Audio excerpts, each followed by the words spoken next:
توسو isku tiirsaday albakiina taagdaranay taageero weligiilay Soomaali ha noolaato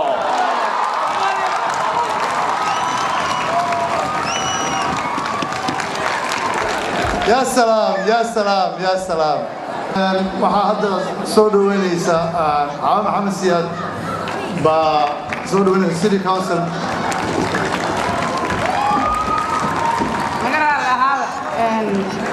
برنامج سيدو كسعودي وحال بلمي سيتي كونسل ممبر شارلوت تافاريس oo ku dhawaaqi doonta Somali Cultural Day maanta inay tahay marka ayadan ku soo dhaweynayna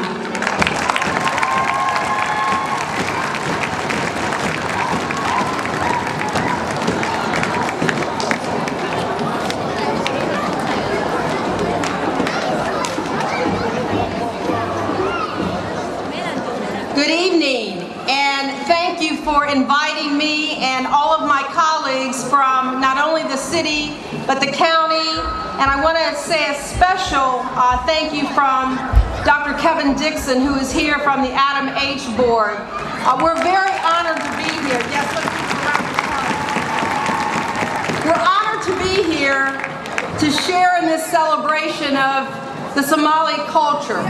We're proud of all that you're bringing to our community, your language, your religion, your culture, your arts, and most importantly, the great people of Somalia.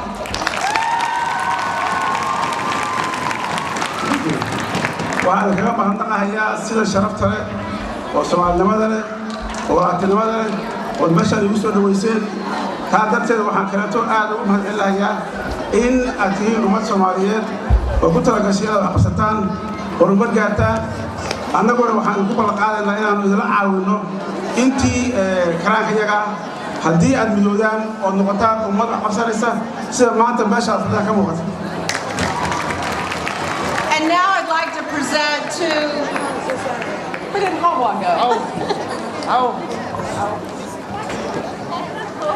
And to the planning committee of the Somali Cultural Fair. Columbus City Council is very, very proud of the work that Hawa and all of the planning committee has done. So we wanted to recognize you, and so this is a resolution on behalf of Columbus City Council honoring this first of many, many annual cultural fairs for the people of Columbus and throughout the state of Ohio to learn about the Somali people and the great culture and arts that are part of the great people. waxaa sharafi ayaa halkan aan ku hadlayo magaca xildhibaanada City of Columbus inaan barano Soomaalida inaan guddiga qorsheynta ee arrintan abaabulay aan ugu talagalno inaan anagoo eegayno Soomaalida sharafteeda iyo midnimadeeda inaan xawasiyaad siino shahaado sharaftan ay isku raaceen guddiga qabanqaabada arrintan iyo magaalada Columbus xildhibaanadooda. Thank you.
يا سلام عام اسمعنا ودك يبان جونا يا ما شاء الله ما شاء الله thank you that was the Somali cultural youth in Columbus Ohio عيار بدن بينو سو ودان culture badan daas badan baa la ciyaari doona anigu kulay isaga qaan si loo boodo waana boodi doona maxaad ku qodobay waxa la boodi kartid والله بودي كان لكن make sure call 911 make sure ambulance is ready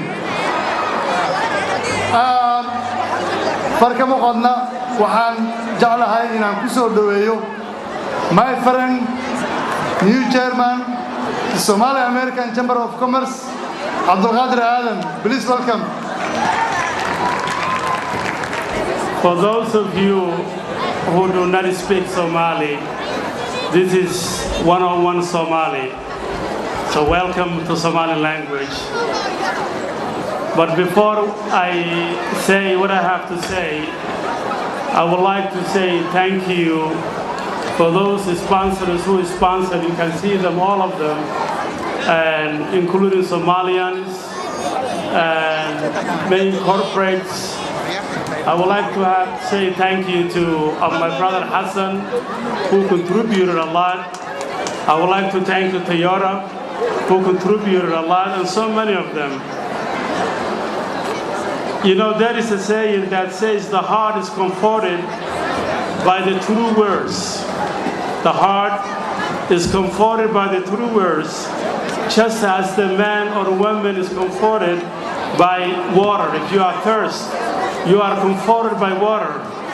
So I would like to say on behalf of the Somali community, first, thank you to Allah, and secondly, according to the belief that we believe in Islam, it says that if you are not appreciative, if you're not grateful to people who welcome you to their land, your faith is questionable.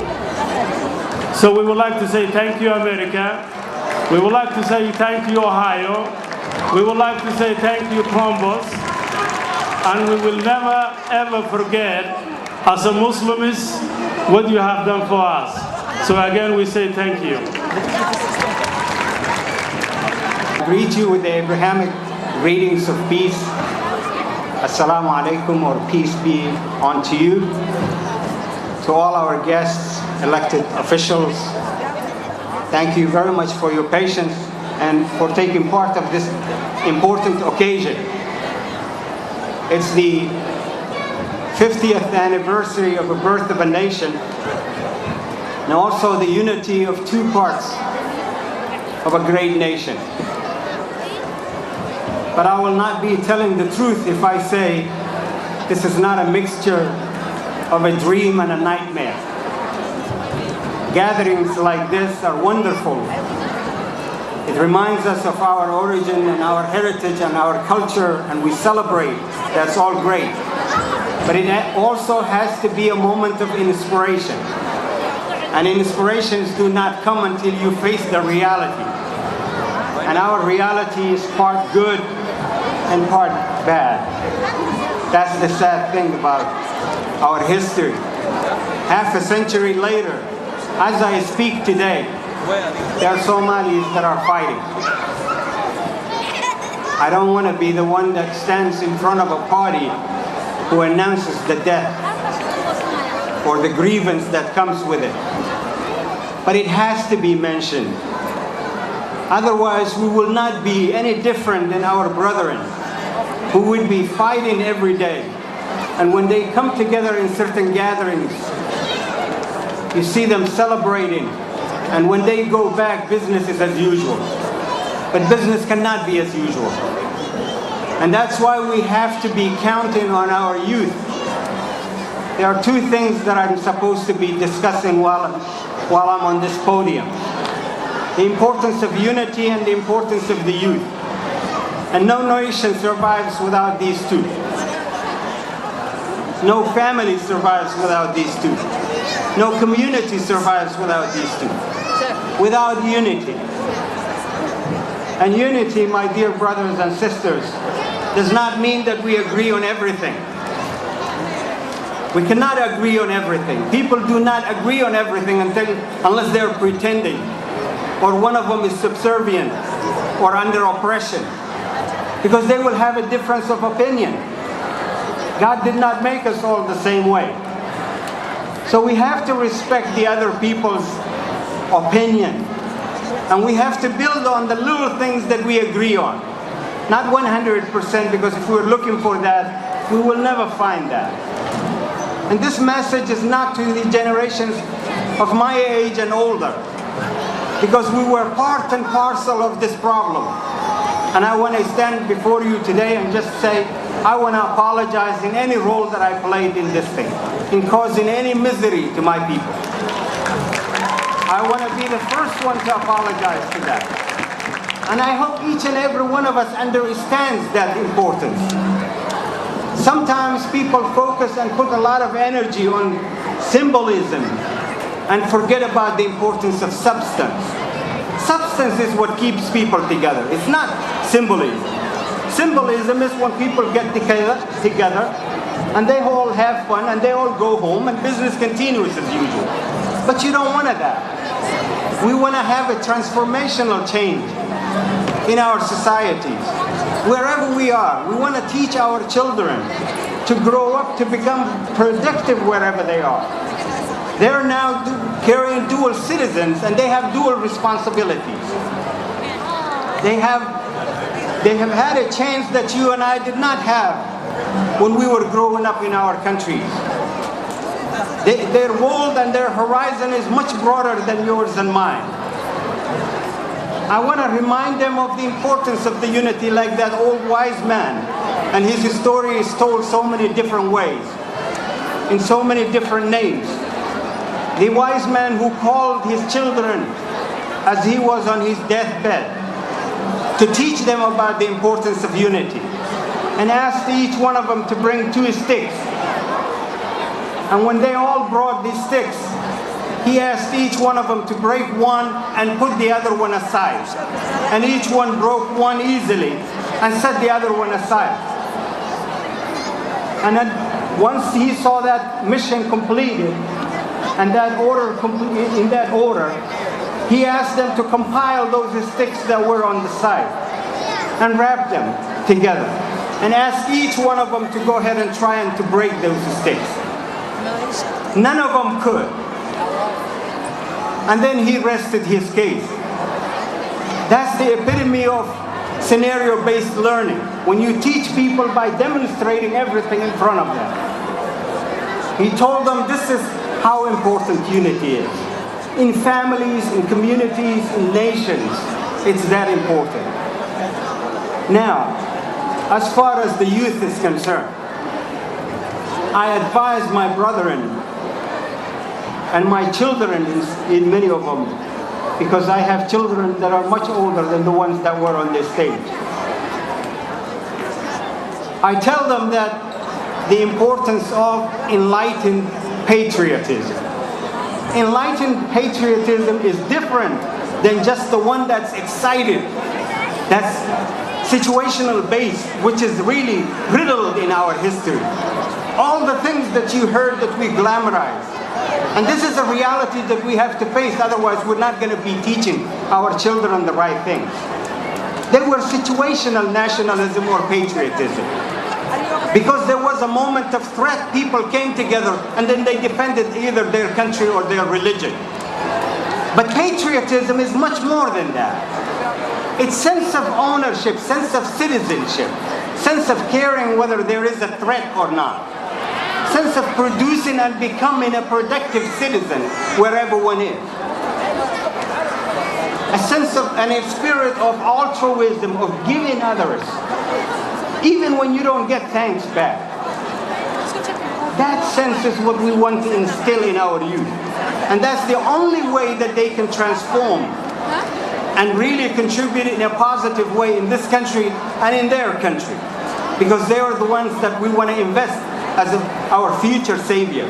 So the next 50 years, if some of us are still alive, can really celebrate in a truly successful way and say we have accomplished something.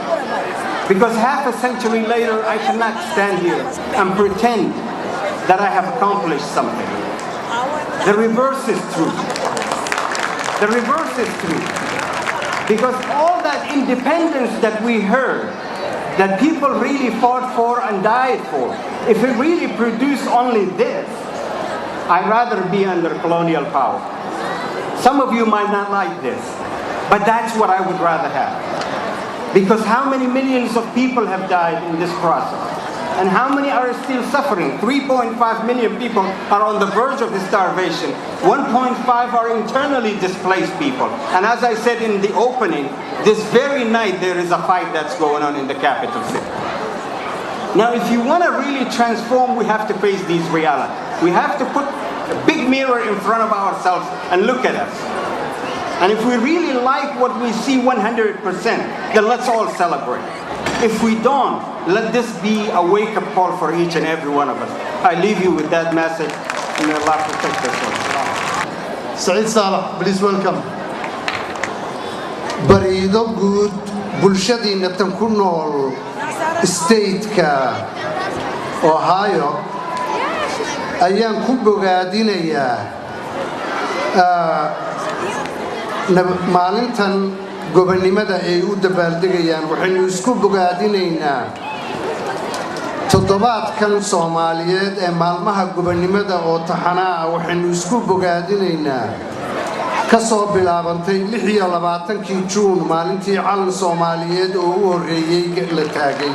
Waxaynu isku bogaadinaynaa maalintii 1 July oo ay labada midoobay isu tageen qaybta kale oo koonfureedna ay xornimada qaadatay. Waxaynu isku bogaadinaynaa oo bogaadinta ugu daraynaa 27 Juun 1977 oo walaalaheena Jabuuti ay toddobaadka ka mid yihiin oo iyaguna gobonimada qaateen. Waxaynu isku bogaadinaynaa inaynu intaasoo midaysan isugu wada faraxno. Waxa goobaha caynkan oo kale ah mar walba bulshooyinka Soomaaliyeed u caan noqday inay marka horena goor dambe yimaadaan marka lala hadlayona iyagu ay isla hadlaan oo aan dhawaaqooda hadda in badan maqlaayo, bal caruurtu iyadu ha socotee waayeelka aan goobaha iyo golayaasha iyo aadaabta lagu joogo aanay ugu tuxin ayaan caawa kala talinayaa. waxaan sanadakan kagala soo qayb galay toddobaadkan bogaadintiisa gobolka Minnesota oo aan ka imi. waxaan kadib kala soo qayb galay Edmonton, Canada. waxaan caawa ii tahay toddobaadkan inaan joogo halka iyo Columbus, Ohio. waxaa bulshooyinka iyo beelaha walaalihiina oo aan kala soo qayb galay ayaan iyagana bogaadintooda iyo ducadooda idiin sidaa. waxaa la yiri sanad guurada 50aad waxaase isweydiin leh oo la yaab leh. mar walba reer guuraabeenu nahay oo anniversary-gii sanad guurabeenu u bixinay. waxaynu isweydiinaynaa mararka qaarkood sanadaha kotonka ah xagee iyo xagee u guuray, xaggii la doonayay ma u guuray. waxa la weydiiyay oo aan ka hadlayo waxa weeye af Soomaaliga iyo dhaqanka oo ka mida waxa guuray oo aad la guurteen oo u guuray meelo dadban iyo meesha aan sax ahayn mararka qaarkood. anigu fariinta af Soomaaliga ayaan waayadan meel walba la tagaa. dad yahow waxa aad ugu wada dabaaldegaysaan mid siman, waxa aad magaca ku leedihiin ma aha sida aad u eg tahay, ma aha meesha aad degan tahay, ma aha waxa aad haysato, ma aha magaca aad sheegato. waxay ku tahay oo qura oo aad ku Soomaaliyowdeen waa afka aad ku hadlaysaan. isaguna hadduu guuray oo dayacmay oo waxyaabaha qaarkood uu siyaabo yahay, waxay idinkala gudboon in aad wax ka qabataan. 1999 waxaa lagu daray afkiina aad ku hadashaan afafka ay taabatay halistu. waxa gudboon in aynu mar walba isku barawixino oo ka wada hadallo waxa uu inoo yahay iyo ummadnimada ay sheeganayno inuu astaamaha isku xidhan yahay. waxaad maqashaan sida Soomaali Ingiliishka afka cusub aad hadda ugu hadashaan oo da'yartu way uga sii socoto ma aha oo keliya ereyada ay lumay afka Soomaaligu waxaan idiin sheegayaa ummadda yahay aan garani in uu yahay af da'weyn oo afafka adduunka kuwa ugu da'da weyn uu ka mid yahay waa af la xidhiidha marka aad eegto sida laga helay sumadda ku qoran astaamaha ahraamta pyramidska ancient Egypt marka farta helografiyada oo ku taala la tarjumay oo luqada Ingiriiska lagu tarjumay oo qof af Soomaali yaqaani uu akhriyay 200 oo erey oo af Soomaalinimo ka muuqato ayaanu ku aragnay waxa ka sumad ah usha hangoolka la yiraahdo oo aan hadda caawa sitay ka sayimi dadka qaar yaqaaniin gadhka iyo faraad kale ooda ama wax kasta lagu jiido ama lagu riixo marka la akhriyay qoraalkeeda waxa ku qoran helografiyadu ma ay lahayn xuruufta shibanayaasha bay lahayd shaqalo ma lahayn usha magaceeda waxa ugu qoran ha ga na gala HNGL haddii aad u eegto magaca aan ugu dhawaaqay oo hangool ayaynu u naqaanaa boqor waliba ee faraacinadii hore oo ka mida iyo ilaahyada ay acbudi jireen ushaas buu gacanta ku haystaa wuxuuna ugu haystaa inuu ku maamulo qaranka waddanka innagana wiilka barbaarka ahi marka uu aqal galo oo guursado ayaa loo hadiyeyn jiray hangoolka si uu reerka uu dhisay uu ugu hanto oo ugu meel mariyo waxa taasu ugu suma tahay afka kanu afafka originalka oo adduunka lagu tilmaamay inuu ka mid yahay oo 16 ah inuu ka mid yahay afafka da'daale wuxuu la bahoobaa afafka oromada cafarta iyo saho oo isku ah kushatiga bariga waxa uu leeyahay astaamo gaar ah oo aan afaf badan lahayn wuxuu yahay marka afafka adduunka la tiriyo oo ah 9,906 af oo adduunka lagaga hadlo 2,110 Afrika lagaga hadlo 993 Amerikada waqooyi iyo koonfur lagaga hadlo Asia 2,322 lagaga hadlo Europe 234 af lagaga hadlo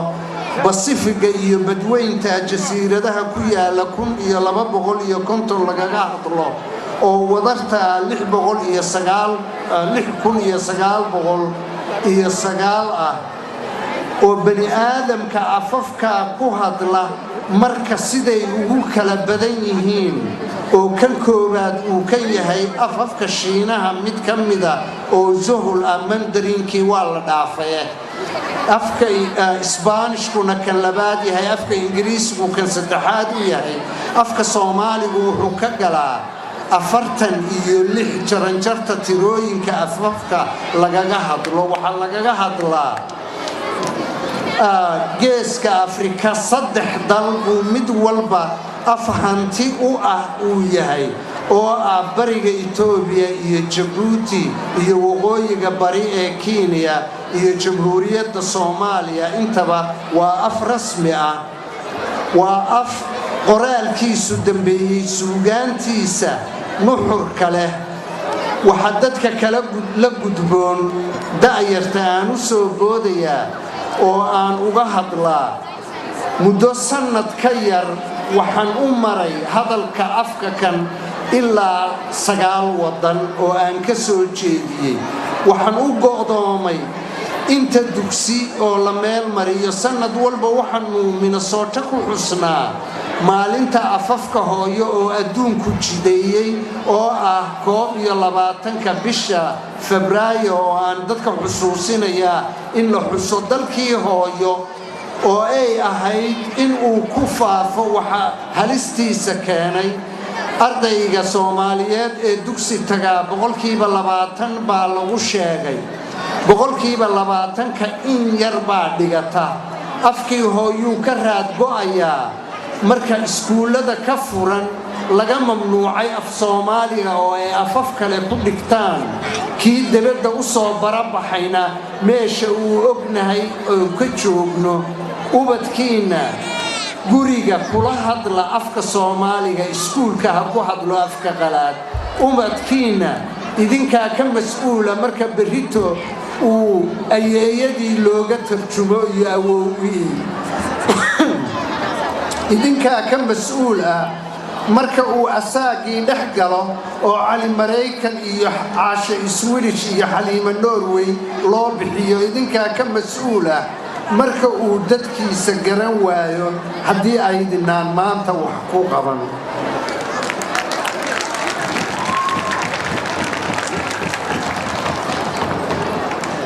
gobernimada marka aan dib u eego oo sidii Armaan sheegay inaynu laba shucuurood oo isku jira both the dreams of gallery and the nightmare eenu labadaba ku xusaayo kontonka sannadood oo la sheegay in aynu waxaynu soo marnay wada tilmaano ma gaadhno haddaynu toban isugu xidhno koorta ayaan ku tabiyaa fariimaha koorta ayaan dadkayga wuxuu u sheegaa haddii xoolaha lagu xidhi jiray marka ay kala firdheen oo adduunka gooyihiisa gala gaadheen iyadaan u garaacaa si aan maalin isugu keeno koortu waxay ii sheegtay in 5 tobnaad sannadihii 10 guurada lagu kala tilmaami karo amar aan diiday baa la ii keenay inaan 2 daqiiqo ku soo gaabiyo inta dambese waxaan idinku sheegayaa hadalka duuban oo macnaa leh kontonka sannadood oo aan dib u eegay 5 tobnaad in la isku wada raaco sida aan u tilmaamo u qaadan maayo waxaan idin oran waxaan idin iri urarka dadweynaha dhammaan caawa wada jooga oo golaha soo wada camiray quduxda ceegaaga caafimaad ujeeddada midnimo lagu cawaynayo hambalyaan idiin celinayaa inaad ku ciidaani martida ciskiyo sharafta iyo loo casumay gaarka iyo cadadka Soomaalida ceelka wada jooga waayeel caruur iyo barbaar iyo ciroolowba calaykum assalaam waxaynu nahay ciriq islaameed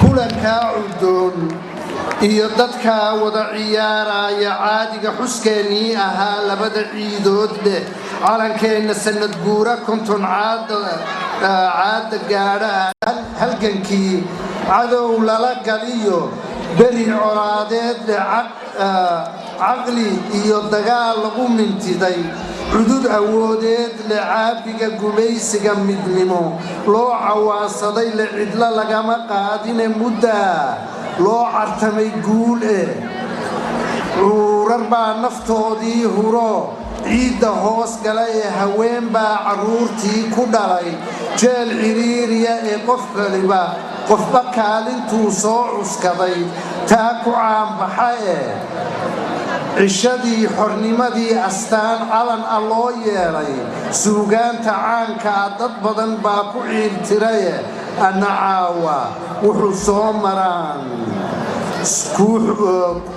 soo xusuus celine cutubyada danu waa iga xusuus ciidihii hore ee cada tiro ah konton guuradii 10 waacayne cutubkiisa koobaad markii calankii loo heesay indhaheena waa tuu cartiray tobanka caynoode waa tuu tilmaantii casay soo cawaasaday waa tuu cartamay oo mid kale coonka soo dhigay waa tuu ka soo saaray ceel camal walaalkiisa waa tuu markuu ciidansaday sii carceer baxay